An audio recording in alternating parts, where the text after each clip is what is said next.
To anyone that has not watched this show, don't watch this video yet. I don't want anyone of y'all to be winning spoilers of what I'm going to say through this whole series because there's a lot of twists happening, especially in the last episode.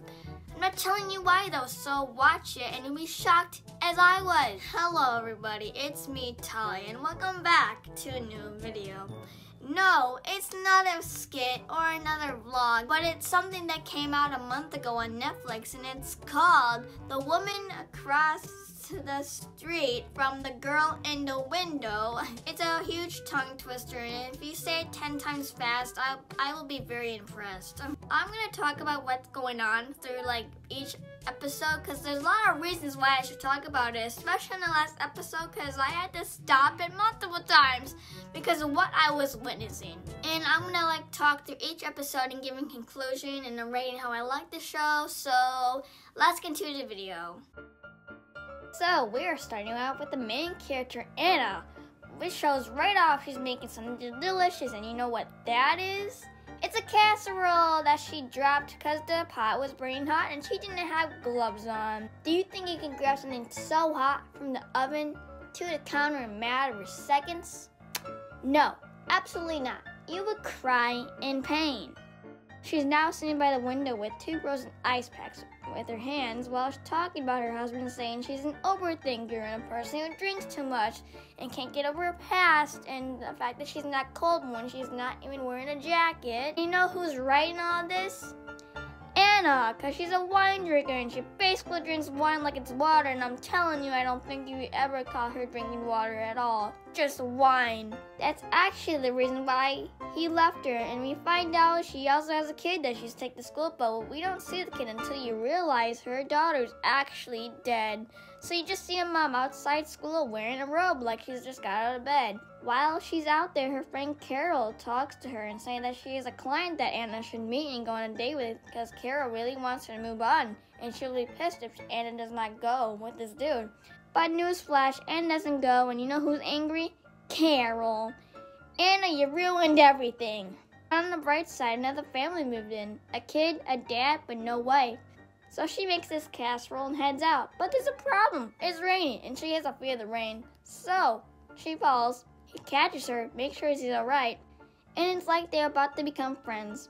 So fast forward to the next night, they're having dinner, and a little girl named Emma really loves Anna because Emma lost her mom due to drowning. So basically, Anna might be another mother figure to her. So she ends up reading Emma a bedtime story because she has to go to bed. And Anna and Neil have some moments with each other, and of course, something has to break, and then she comes home and follows Neil on Instagram and then goes to sleep. Anna's up happy than ever, ready to start her new day with her maybe new future boyfriend/husband. She comes to his house. A random woman appears with a big suitcase, and she's wearing an outfit that a flight attendant would wear. Is Neil secretly dating a flight attendant? Oh my god. Well, Anna, your future dreams are ruined, and the only way to make her feel better is to drink wine. So she heads to the store to stack up some more wine until she overhears Carol talking shit about Anna, saying that she has a drinking problem, that she's just crazy, and somehow knows that she's being obsessed with her neighbor.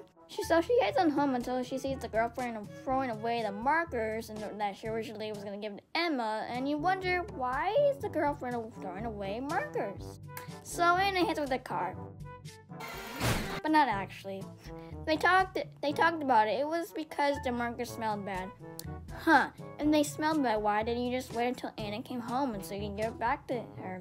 Just don't throw it away. That's just wasteful. Next clip, she's home, and the therapist is calling, asking how Anna is doing. She's doing so good. He even asked her how the drinking is going. Oh, I'm stepping back a little. He then asks her if she's taking the medication, but not with the wine. I'm not, I'm drinking water. Anna's shouting and wants to scream, doesn't want to talk about the fear of the rain, because she says it's a crazy person who is afraid of the rain. And now you get to hear the story of how her daughter died. It takes place with her husband taking her to work because there was you bring your daughter to work day. So they head out while it's raining, and you think, oh my god, is she gonna die in the rain? But no. The place he works at is a prison. The place that no kid should ever be for all sorts of reasons. Then they are left alone with a strange man, and the kid is watching. Then he gets called outside the room while the daughter and the strange man are in the room. And you know what happens? He ends up killing her and eating her. Okay, first mistake. You never leave a child alone with a killer. Second, you lock the door so she couldn't even escape even if she tried. But Anna often visits her graves as most moms should do whenever they lose a child. Later that night, Anna's getting another glass of wine. As she looks out the window, she sees Neil's girlfriend's Lisa bleeding out from her neck. And she's got stabbed. Anna freaks out, calls 911, tries to get over there, although it's raining, so she ends up falling to the time Anna wakes up, she's at her house. Someone had brought her back, because she sure did not do it herself. She goes back outside to see if Emma and Neil are okay. But two detectives show up and ask, what exactly happened? What did you see? Did you actually see a woman getting stabbed? Because we just talked to them a few minutes ago. Neil said she was heading to the airport to take a trip, and you made Emma really scared. Yeah, you see, they don't believe her, so she ends up going to a therapy session to talk about all her problems. Woo! And she even made it worse by breaking into Neil's home. And that's how you get an restraining order. No one is really believing her at this point. She just decides to do some digging and being an investigator herself. And the first suspect she finds is Neil. She looks more into the Neil situation. He was brought in for questioning for his wife's death after she drowned, and she looks even more and finds another person that was apparently a teacher of Emma's. And, there's a scene that Emma teacher and Neil are in the lighthouse, and they're making out, and she's like, you seem to be moving way too fast. Your wife just died. Yeah, so it's the past. Wait, do you have something to do with her death?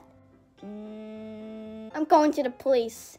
Neil, no you're not. But we find out Neil's not the killer after she stalked him for a while. After she comes home, things are very strange. A creepy hot man is in her house, thinking she has something to do with the Lisa thing. But we actually find out her name is Chastity, who likes to scam people and lead them and act everything out and every single time, and she's crazy good at it.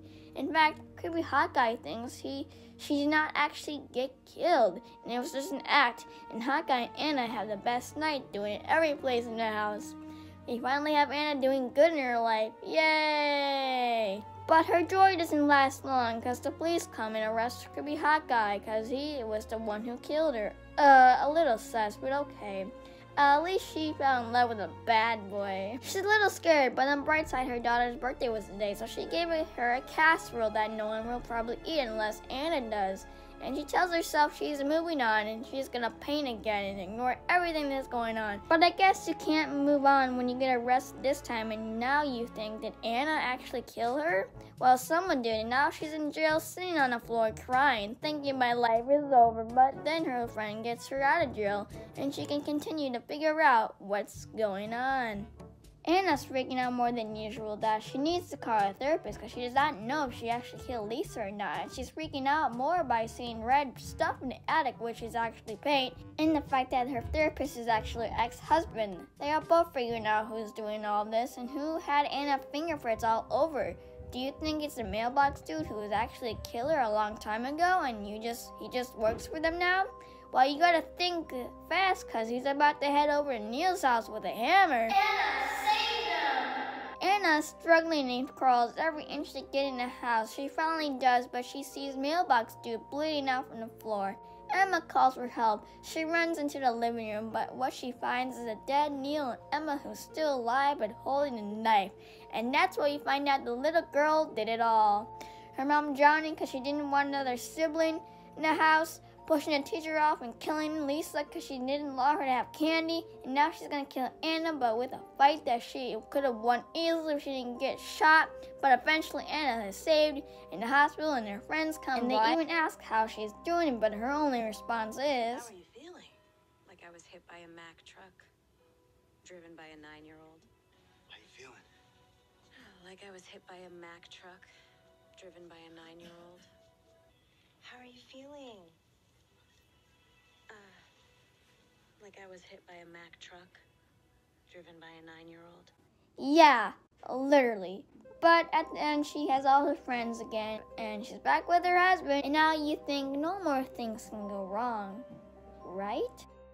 What I noticed in this series that she likes wine a lot, makes so many casseroles, breaks a lot of plates, mailbox dude that fixes her mailbox every single day and only that. If you guys notice, every time she goes to her daughter Elizabeth's grave, you can see the writing is different every single time. For me, I didn't really notice until the end, so I was like sort of surprised with that. And the fact that we had a 9-year-old fighting a grown woman, that's something we don't see every single day. On a scale of 1 to 10, I would totally give this show an 8 just because I don't really know why they even put the last clip on there, like the last final part. Was it really necessary though?